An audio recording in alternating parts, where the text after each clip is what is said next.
नमस्कार, हमारा उत्तराखंड में आप सभी का स्वागत है। मैं हूं आपके साथ सृष्टि शुक्ला। खबरों से पहले नजर डालते हैं इस वक्त की सुर्खियों पर। स्वतंत्रता दिवस 2020 को लेकर तैयारियां, ग्रीष्मकालीन राजधानी को तवज्जो। सीएम और विषयाध्यक्ष भराड़ी सैंड में फहराएंगे ध्वज। औली की वादियां पर्यटकों के बिन लग रही है वीरान। लॉकडाउन में भारी आर्थिक नुकसान, पर्यटन पर पड़ी कोरोना की मार। रुद्रप्रयाग गौरीकुंड हाईवे पर मंदाकिनी नदी में गिरी कार, 2 की मौत, 1 घायल, 1 लापता। प्रदेश में सड़कों पर भूस्खलन की मार जारी, बारिश और भूस्खलन से जनजीवन अस्त व्यस्त। बागेश्वर में बारिश का कहर जारी, भारी बारिश से थल नाचनी क्षेत्र में कई मकान खतरे की जद में। उत्तराखंड में बुधवार को 439 नए कोरोना केस, राज्य में कुल संक्रमितों की संख्या पहुंची 10,000 के पार, एक्टिव केसों की संख्या 4020। आप देख रहे हैं के न्यूज, खबरों का सारथी। रुक करते हैं खबरों का। कोरोना को लेकर मुख्यमंत्री त्रिवेंद्र सिंह रावत ने एक वीडियो जारी किया है। उस वीडियो में लिखा गया है कि हमारी थोड़ी सी लापरवाही कोरोना को निमंत्रण देती है, इसलिए इससे बचाव के लिए सतर्कता और सावधानी ही मूल मंत्र है। आइए हम मिलकर सहयोग करें और इसे फैलने से रोकें।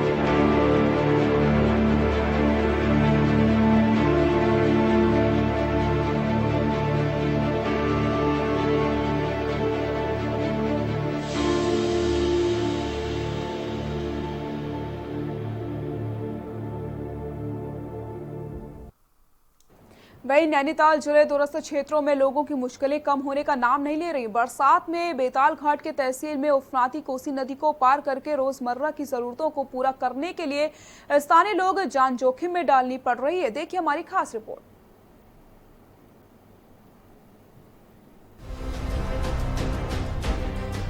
रास्ता खराब है और जाने का भी कोई रास्ता नहीं है, तो इसलिए हमको रिक्शे में ये कोसी पार करनी पड़ेगी।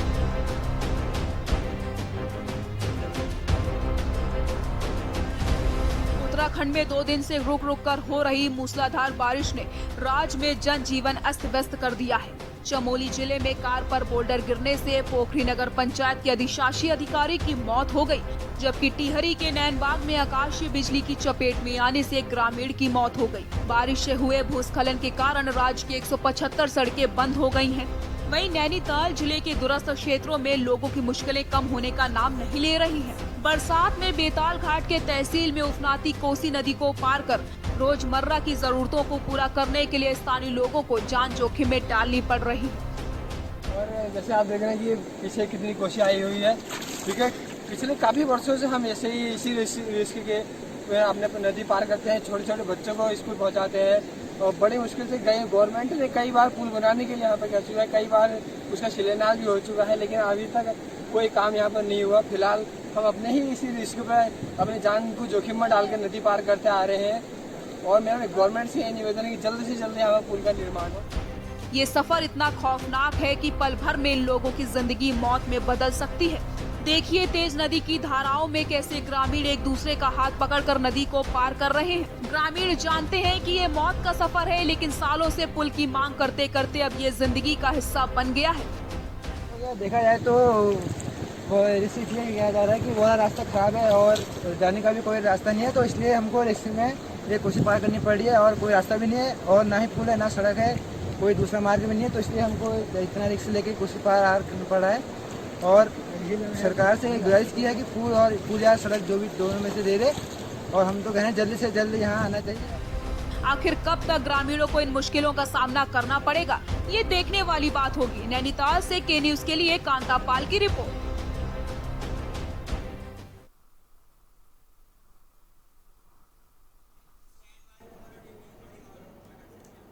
और बड़ी खबर आपको उत्तराखंड से बता देते हैं। इस वक्त की बड़ी खबर देहरादून से, इस वक्त की बड़ी खबर त्रिवेंद्र कैबिनेट की बैठक, सचिवालय में चल रही है बैठक। बैठक में कई प्रस्तावों पर लगेगी मोहर। बड़ी खबर आपको बता रहे हैं, स्वास्थ्य एवं उद्योग विभाग के प्रस्तावों पर लगेगी मोहर। त्रिवेंद्र कैबिनेट की बैठक देहरादून से बड़ी खबर आपको बता दें, सचिवालय में चल रही है बैठक। बैठक में कई प्रस्तावों पर लगेगी मोहर। स्वास्थ्य एवं उद्योग विभाग के प्रस्तावों पर लगेगी मोहर। और इसी खबर पर ज्यादा जानकारी के लिए हमारे विशेष संवाददाता राजेश हमारे साथ जुड़ चुके हैं। राजेश, सचिवालय में बैठक चल रही है त्रिवेंद्र कैबिनेट की, इस बैठक में क्या कुछ सामने निकल करके आ सकता है? बिल्कुल बता दें कि लगभग बैठक को चलते ही 1 घंटा हो गया है करीबन। इसके बाद जो है शासकीय प्रवक्ता बदल जो है वो प्रेस ब्रीफिंग द्वारा बताएंगे कि क्या अहम मुद्दे जो है वो आज कैबिनेट बैठक में रहे। लेकिन बहरहाल जिस तरीके की सूत्र बता रहे हैं कि तो कैबिनेट में जो फैसले हैं वो महत्वपूर्ण फैसलों पे आज मोहर लग सकती है। और मुख्यमंत्री की अध्यक्षता में ये बैठक इस समय चल रही है। मानसून सीजन के चलते बाढ़ जो सुरक्षा को लेकर के जो कदम है वो सरकार को किस तरीके से उठाने हैं, और साथ ही स्वास्थ्य और उद्योग विभाग के प्रस्ताव पर भी लग सकती है मोहर। तो कहीं ना कहीं जो इस समय मानसून का इस समय कहर है और लगातार जिस तरीके से पहाड़ों पे भी आवाजाही ठप हो चुकी है, तो कहीं ना कहीं यात्रा जो चल रही थी, 4 धाम यात्रा, वो भी बंद हो चुकी है। जगह जगह पर जो है रास्ते बाधित है। तो कहीं ना कहीं एक रोड मैप को लेकर के भी एक बड़ी रणनीति जो है वो आज कैबिनेट बैठक में जो है वो क्लियर हो सकती है। लेकिन फिलहाल कैबिनेट बैठक जो है वो 1 घंटे से लगभग चल रही है, और कुछ जैसे ही कैबिनेट खत्म होती है तो उसके बाद ही साफ होगा कि कितने बिंदुओं पर किस किस चीजों को लेकर के सरकार ने अहम इस बैठक में किन चर्चाओं पर मोहर लगाई है। जी राजेश जी, बहुत बहुत शुक्रिया आपका इन सभी जानकारी के लिए। तो स्वास्थ्य एवं उद्योग विभाग के प्रस्तावों पर मोहर लग सकती है। त्रिवेंद्र कैबिनेट की बैठक देहरादून से बड़ी खबर बताते हैं आपको, सचिवालय में चल रही है ये बैठक।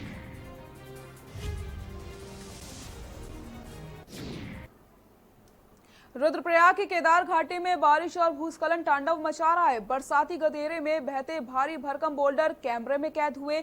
गधेरे में बह रहे बोल्डर इतने बड़े हैं कि द्वितीय केदार के रूप में विश्व विख्यात मदमेश्वर धाम को जोड़ने वाले ऊखीमठ रांसी मोटरमार्ग का एक बड़ा हिस्सा भी अपने साथ बहा कर ले गए हैं। देखिए हमारी खास रिपोर्ट।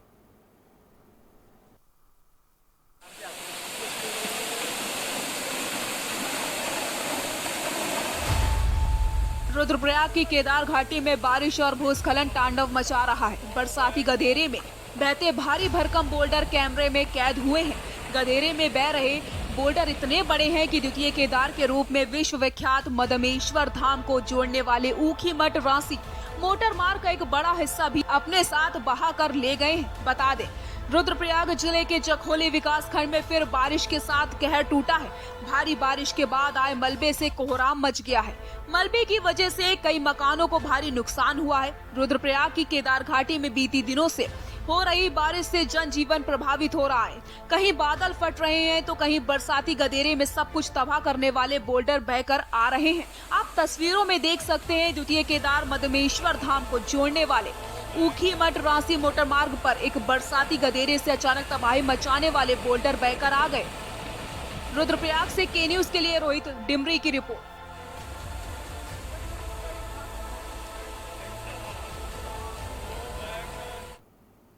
बरसात के मौसम में आए दिन लगातार भूमिगत जीव का अपने बिलों से बाहर आना आरंभ हो जाता है। बरसात के मौसम में वर्षा ज्यादा होने की वजह से भूमि जीवों के बिलों में पानी भरने के कारण सांप इत्यादि जीव बाहर आने लगते हैं। वो सुरक्षित स्थान ढूंढने लगते हैं और लोगों के घरों में घुसने लगते हैं, जिसे देखते हुए वन विभाग की टीम पूरी तरीके से मुस्तैद है और सूचना मिलने के अनुसार इनको पकड़ने का रेस्क्यू अभियान भी लगातार चल रहा है। आपको बताते चले कि वन विभाग की ओर से अनिल जोशी ने बताया कि आजकल लगातार हो रही वर्षा के कारण सांपों का निकलना आम बात हो गई है। इसी के मद्देनजर शांतिपुर इलाके में एक भारी अजगर का रेस्क्यू किया गया है, जो कई और प्रजातियों के सांपों को भी पकड़ा गया और इनको ले जाकर के जंगलों में छोड़ दिया गया।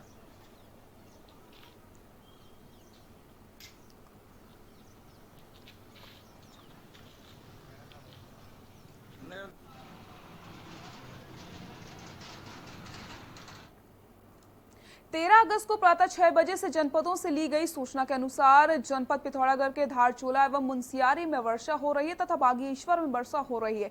शेष जनपदों में बादल लगे हुए हैं। चार धाम यात्रा मार्ग की क्या कुछ स्थिति है, आपको दिखाते हैं।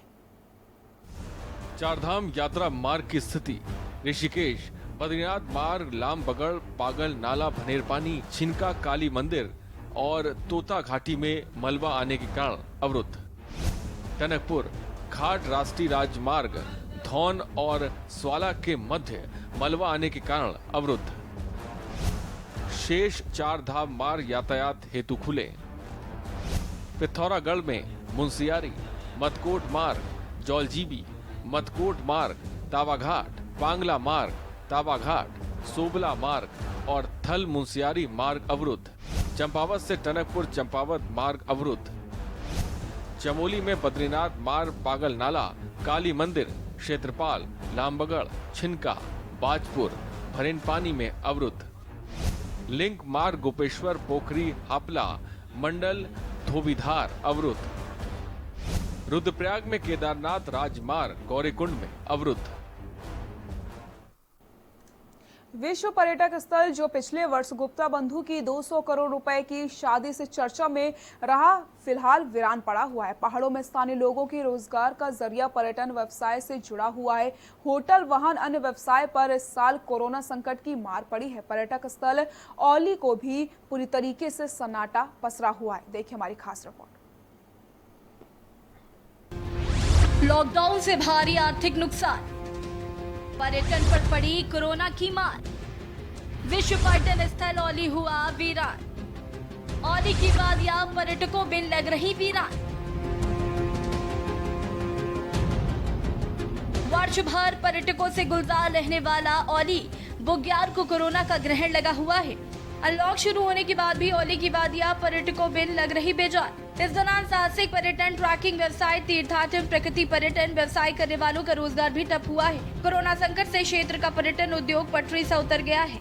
पिछले 6 महीने से जोशीमठ क्षेत्र में तमाम तरह की पर्यटन गतिविधियां जो संचालित की जाती थी वो बिल्कुल हंसिए पर है। कोरोना संकट ने पूरा पर्यटन व्यवसाय की कमर तोड़ के रख दी है और सभी लोग जो है जितने एडवेंचर और ऑपरेटर यहाँ जोशीमठ क्षेत्र के छोटे से लेके बड़ा, वो जो है कोरोना की मार से इतना टूट चुका है कि अपने ऑफिसों में ताले लगा के घर में बैठने को मजबूर है।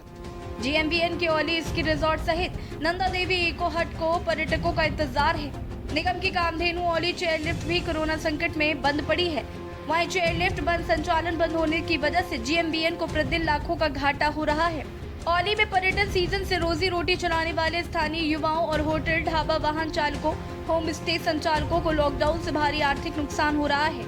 एडवेंचर संगठन जोशीमठ से जुड़े 2 दर्जन युवा टूर संचालकों का व्यापार पूरी तरह से ठप हो गया। टूर एजेंसी में काम करने वाले लोगों पर बड़ा असर पड़ा है।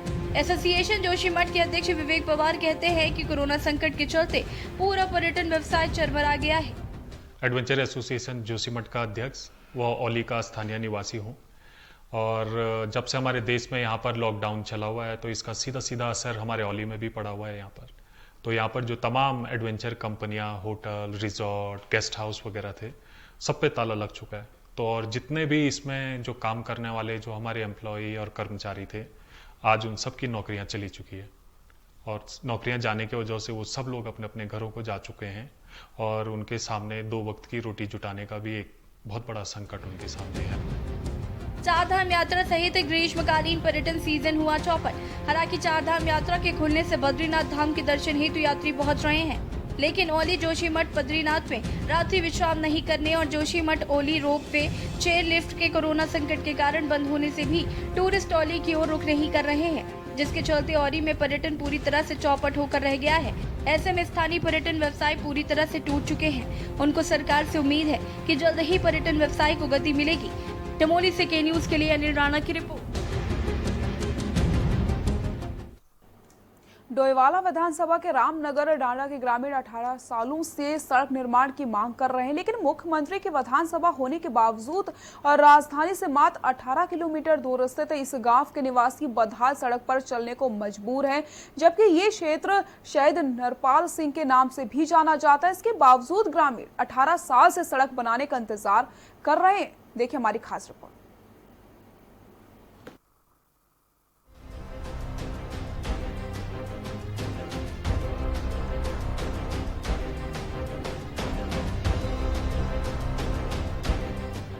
डोईवाला विधानसभा के रामनगर डांडा के ग्रामीण 18 वर्षों से सड़क निर्माण की मांग कर रहे हैं, लेकिन मुख्यमंत्री की विधानसभा होने के बावजूद और राजधानी से मात्र 18 किलोमीटर दूर स्थित इस गांव के निवासी बदहाल सड़क पर चलने को मजबूर हैं, जबकि यह क्षेत्र शहीद नरपाल सिंह के नाम से भी जाना जाता है। इसके बावजूद ग्रामीण 18 वर्षों से सड़क बनने का इंतजार कर रहे हैं।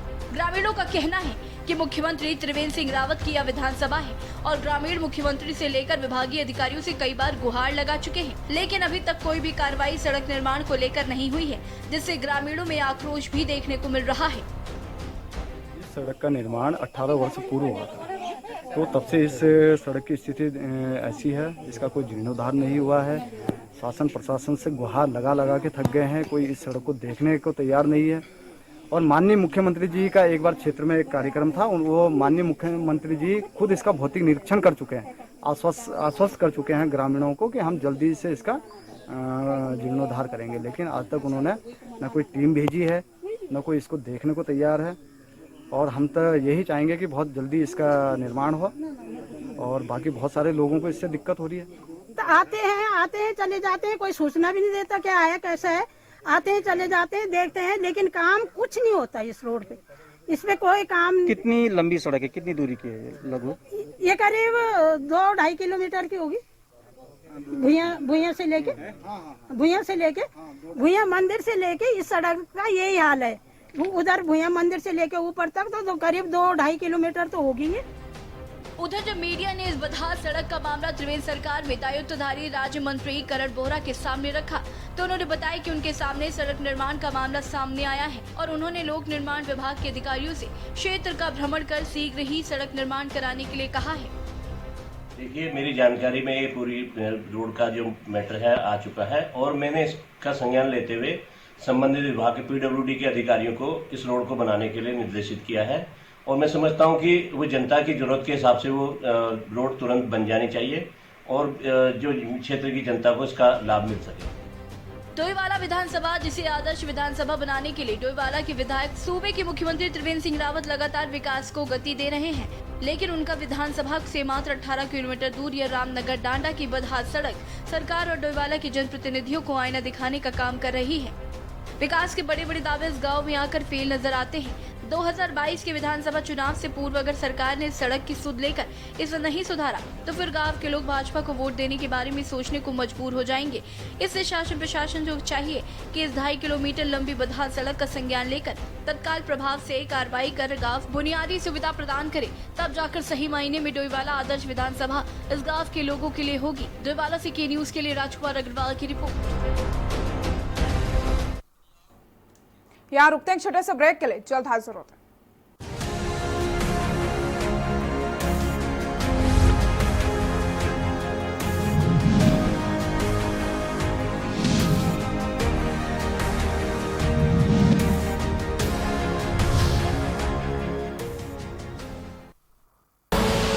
आप देख रहे हैं के न्यूज, खबरों का सारथी।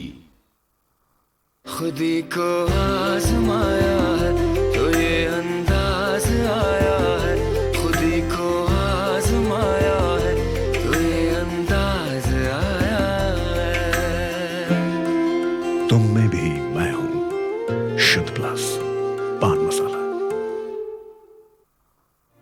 कोरोना संकट काल में के न्यूज इंडिया की देशवासियों से अपील है कि हम जाति धर्म को भूलकर कोरोना को हराने में एक साथ खड़े हों, जरूरतमंदों की मदद करें। कोरोना के खिलाफ जंग में हम अपना योगदान दें। हम सब मिलकर लड़ेंगे और मिलकर जीतेंगे। आप देख रहे हैं के न्यूज, खबरों का सारथी।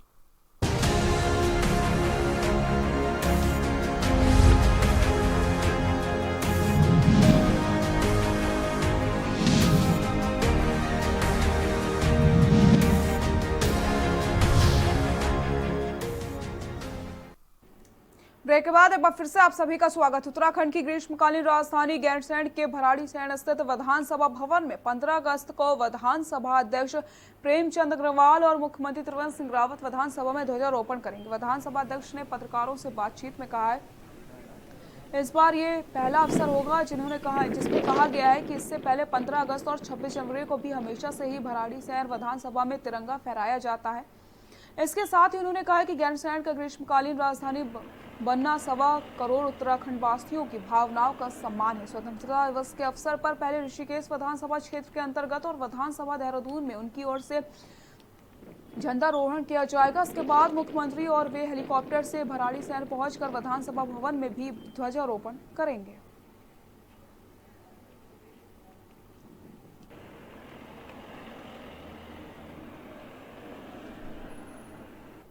और मैंने उनसे कहा है कि ग्रीष्मकालीन राजधानी घोषित होने के बाद हम एक कार्यक्रम वहाँ जरूर करें, क्योंकि ये पहला स्वतंत्रता दिवस 15 अगस्त का जो आ रहा है और मुख्यमंत्री जी ने हामी भी भरी है, क्योंकि उस दिन अनेकों कार्यक्रम रहते हैं। आप समझ सकते हैं कि मेरे यहाँ विधानसभा में है, मेरे यहाँ ऋषिकेश में है, डोईवाला में है, अनेकों स्थानों में मुझे भी जाना होता है, माननीय मुख्यमंत्री को भी जाना होता है। लेकिन उसके तुरंत बाद हम लोग गैरसैंण में हम जाएंगे और ये भी भगवान से प्रार्थना करूँ उस दिन मौसम ठीक रहे, चूँकि हेलीकॉप्टर से ही जाया जा सकता है और कोई रास्ता जल्दी से नहीं होगा। रुद्रप्रयाग में केदार घाटी और केदारनाथ यात्रा की लाइफ लाइन रुद्रप्रयाग गौरीकुंड राजमार्ग के बांसवाड़ा में बंद होने के बाद मार्ग को चौथे दिन खोल दिया गया। यहां पर भारी मलबा और बोल्डर आने से राजमार्ग बंद हो गया था, जिससे काफी मशक्कत के बाद खोल दिया गया है। इसके अलावा अन्य 4 जगहों पर भी बंद पड़े राजमार्ग को आवाजाही के लिए सुचारू कर दिया गया।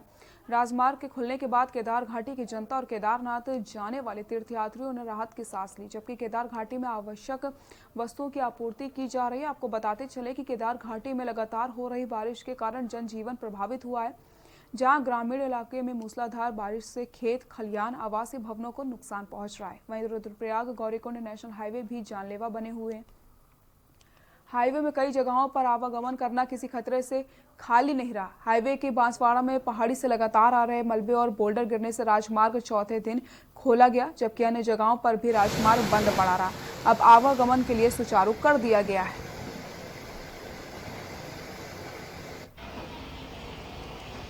दो तीन दिनों से वाकई बहुत संवेदनशील बना हुआ है और इस बार बारिश में जितने भी फिशर्स हैं खुले हुए हैं, तो लैंडस्लाइड की भी घटनाएं हो रही हैं, सिंकिंग की भी घटनाएं हो रही हैं। नदी का भी काफ़ी तेज़ बहाव है, तो जहाँ जहाँ पर नदी टकरा रही है वहाँ भी सड़क टूटने की घटनाएं सामने आ रही हैं। सभी जगह हमारी मशीन लगी है, करीब 35 मशीनें जगह जगह पर तैनात हैं और जैसे ही स्थिति सामान्य होती है, पत्थरों का गिरना रुकता है, मार्ग को तत्काल खोलने की कार्रवाई भी की जा रही है। रुद्रपुर के कच्चा रोड स्थित मेडिसिटी हॉस्पिटल में तैनात नर्स ने अस्पताल के चौथे फ्लोर पर बने गर्ल्स हॉस्टल में सुसाइड कर लिया। बता दें कि नर्स हल्द्वानी के जमुआ ढूंगा में रहने वाली थी और काफी समय से रुद्रपुर के द मेडिसिटी अस्पताल में स्टाफ नर्स के पद पर काम कर रही थी और अस्पताल के चौथे फ्लोर पर बने गर्ल्स हॉस्टल में रहती थी। आपको बता दें, मौत की जानकारी जैसे अस्पताल प्रबंधक को दी गई, अस्पताल प्रबंधन द्वारा उसे उपचार के लिए अस्पताल में लाया गया तो डॉक्टर उसे मृत घोषित कर दिया। मौके पर पहुंची पुलिस को सुसाइड नोट के साथ इंजेक्शन व सिरिंज भी बरामद हुए। पुलिस ने शव को पोस्टमार्टम के लिए भिजवा दिया।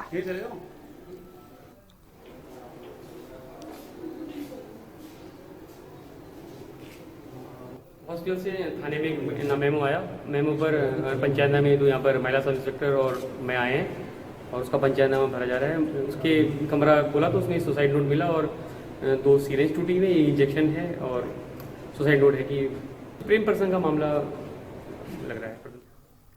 खबर केदारनाथ हाईवे से है, जहां पर सड़क हादसे में स्कॉर्पियो कार मंदाकिनी नदी में डूब गई। कार में सवार 4 लोगों में 2 महिलाओं की मौत हुई है, बाकी लोगों को घायल अवस्था में जिला अस्पताल में भर्ती करवाया गया। बता दें कि घटना जिला मुख्यालय से 5 किलोमीटर की दूरी पर होने के बावजूद राहत बचाव की टीमों को पहुंचने में 2.5 घंटे का समय लग गया, जिससे स्थानीय जनता ने जिला प्रशासन के खिलाफ जोरदार नारेबाजी करके सड़क पर प्रदर्शन किया।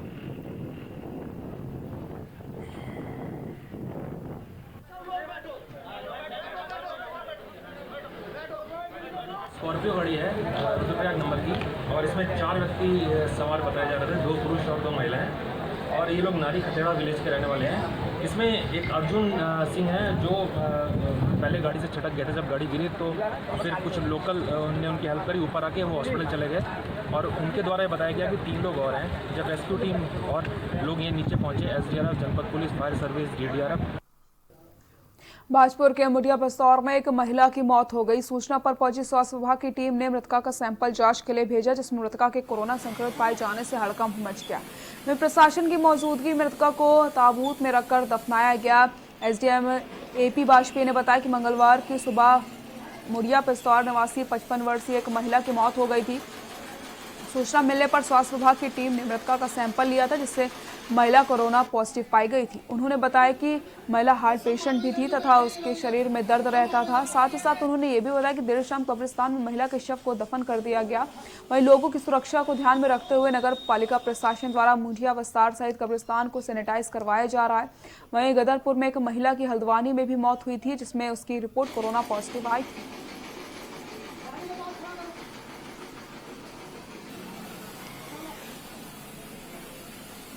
एक केस हमारा गदरपुर में, जो कि कल उनकी तबीयत खराब हुई थी और उनको Sushila Tiwari higher centre refer किया गया था। वहाँ उनकी डेथ हुई है और उनका भी कोरोना पॉजिटिव बताया गया है। अब हम लोग इनकी कांटेक्ट ट्रेसिंग कर रहे हैं और दोनों क्षेत्रों को कंटेनमेंट जोन बनाया जाएगा और जितने भी लोग उनके संपर्क में आए हैं सभी की सैंपलिंग कराई जाएगी। आज बाजपुर में हमने लगभग 230 लोगों के सैंपल किए हैं और ऐसे ही गदरपुर में 123 सैंपल्स हुए हैं। बुलेटिन फिलहाल के लिए इतना ही। देखते रहिए के न्यूज़ इंडिया। नमस्कार।